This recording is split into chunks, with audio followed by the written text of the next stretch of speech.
श्री शिवाय नमस्तुभ्यम महाराज। आप सभी लोग जानते हैं कि इस बार साल का सबसे लंबा चंद्र ग्रहण लगने जा रहा है और ये चंद्र ग्रहण होली के दिन ही लग रहा है। इस वजह से होली को लेकर भी लोगों के मन में यह असमंजस की स्थिति है कि होली किस दिन मनाई जाएगी और होलिका दहन किस दिन होगा। महाराज, इसी के साथ में साल का पहला चंद्र ग्रहण हमारे भारत में दिखाई देने वाला है। इस वजह से इसको लेकर और बड़ी चिंता लोगों में दिखाई दे रही है। महाराज, इस बार होली के रंगों के साथ आसमान में एक अलग सी हलचल भी देखने को मिलेगी और इस बार लोगों को होली खेलते समय एक डर जरूर रहेगा कि कहीं इस चंद्र ग्रहण का असर हमारे ऊपर ना हो जाए। महाराज, होली और चंद्र ग्रहण का एक ही दिन होना हमारे लिए एक बहुत ही बड़ा संजोग है, क्योंकि आप सभी लोगों ने देखा होगा 17 फरवरी के दिन ही साल का पहला सूर्य ग्रहण लगा था, पर वह हमारे भारत में नहीं दिखाई दिया था और इस सूर्य ग्रहण के 15 दिन के बाद ही साल का पहला चंद्र ग्रहण लग रहा है। पर यह चंद्र ग्रहण हमारे भारत में दिखाई देगा और इस चंद्र ग्रहण का असर भारत में रहने वाले सभी लोगों पर पड़ने वाला है। महाराज, अब हम सीधा मुद्दे की बात करते हैं कि इस बार आपको होली कब मानना है और होलिका दहन कब है। होलिका दहन 2 या 3 मार्च कब होगा और रंगों वाली होली 3 या 4 मार्च कब खेली जाएगी। इसी के साथ में होली के दिन चंद्र ग्रहण किस समय दिखाई देगा और इसका सूतक काल कब से शुरू होगा और इस दौरान आपको क्या सावधानियां रखनी है। वीडियो शुरू करने से पहले आपसे एक निवेदन करेंगे कि अपने सारे काम को छोड़कर सिर्फ 5 मिनट इस पूरी जानकारी को सुन ले, ताकि आप इस बार होली अच्छे से बना पाए और चंद्र ग्रहण का आपके ऊपर कोई असर भी ना हो। महाराज, सबसे पहले होली का पर्व फाल्गुन मास की पूर्णिमा तिथि के दिन मनाया जाता है और इस बार यह पूर्णिमा तिथि 2 मार्च की शाम से शुरू होकर 3 मार्च की शाम तक रहेगी। और यहीं पर सबसे बड़ा कंफ्यूजन होता है। आमतौर पर हम लोग जिस दिन पूर्णिमा की शाम होती है उस दिन होलिका दहन करते हैं और पूर्णिमा की सुबह में रंगों वाली होली खेलते हैं।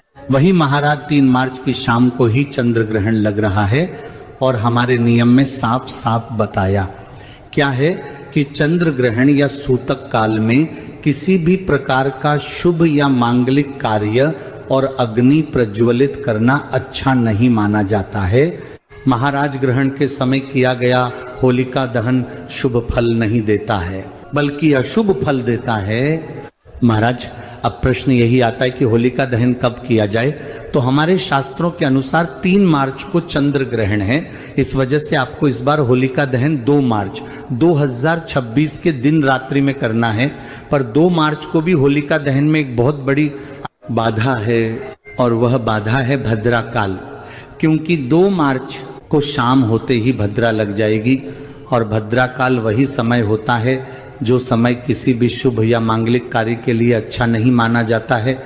इसलिए होलिका दहन का सबसे शुभ मुहूर्त 2 मार्च को देर रात 12:50 से शुरू लेकर देर रात 2:02 तक रहेगा। देखा जाए तो यह समय 3 मार्च की रात्रि का होगा, इसलिए समय का ध्यान रखें। यह 1 घंटे 12 मिनट का वो समय रहेगा जब भद्रा काल समाप्त हो चुकी होगी। महाराज, अब हम जानते हैं कि रंगों वाली होली कब खेली जाएगी। उससे पहले हमें चंद्र ग्रहण का समय जानना बहुत जरूरी है। तो साल के पहले चंद्र ग्रहण की शुरुआत हमारे भारत समय अनुसार दोपहर के बाद से हो जाएगी, पर उस समय हमारे यहाँ पर चंद्रदेव नहीं दिखाई देंगे और उस दिन चंद्रोदय का समय शाम 6:20 का रहेगा और इस समय के बाद से आपको चंद्र ग्रहण देखना शुरू हो जाएगा और भारत में चंद्र ग्रहण का आपको आखिरी का हिस्सा देखने को मिलेगा, क्योंकि इस समय तक ग्रहण अपनी समाप्ति की ओर होगा और 3 मार्च को चंद्र ग्रहण की शुरुआत दोपहर को 3:32 से हो जाएगी और चंद्र ग्रहण की समाप्ति का समय लगभग शाम को 6:45 का रहेगा। महाराज, हमारे भारत में यह ग्रहण सिर्फ 20 से 25 मिनट के लिए ही दिखाई देगा, पर यह हमारे भारत में दिखेगा। इसलिए इस चंद्र ग्रहण के सारे नियमों का आपको पालन करना होगा। महाराज, चंद्र ग्रहण का सूतक काल हमेशा 9 घंटे पहले से शुरू हो जाता है और इस हिसाब से साल के पहले चंद्र ग्रहण का सूतक 3 मार्च 2026 को सुबह 9:39 पर ही शुरू हो जाएगा और सूतक काल की समाप्ति ग्रहण की समाप्ति के साथ ही में होगी, यानी कि शाम 6:45 पर ग्रहण भी समाप्त होगा और सूतक भी समाप्त होगा। महाराज सूतक काल में भी सारे शुभ और मांगलिक कार्य करना वर्जित होते हैं, इसमें पूजा पाठ नहीं करना है और भोजन न बनना है और न खाना है। ये सारे कार्य ग्रहण के सूतक काल से पहले ही आपको करने होंगे। इसके अलावा सूतक काल से पहले आपको तुलसी पत्र भी तोड़कर खाने पीने की चीजों में भगवानों वाले स्थान पर जरूर रख देना है। इसके अलावा सूतक काल में और ग्रहण काल में कैंची, छुरी, सुई आदि का प्रयोग करना वर्जित माना जाता है। सिलाई कढ़ाई भी ना करें। सूतक काल और ग्रहण के समय सिर्फ भगवान के नाम का ध्यान करना है और घर के बाहर नहीं निकलना है। इन सारे नियमों को गर्भवती माता बहनों को विशेष रूप से ध्यान रखना है और इस समय आपको एकांत में बैठकर भगवान को याद करना है। और सूतक से पहले ही गर्भवती माता बहनें अपने पेट पर गेरू का लेप लगा ले या गाय के गोबर का लेप भी आप लगा सकती हैं और चंदन के 3 लाइन भी खींच सकती है। इससे ग्रहण का कोई प्रभाव आपके बच्चे पर नहीं होता है।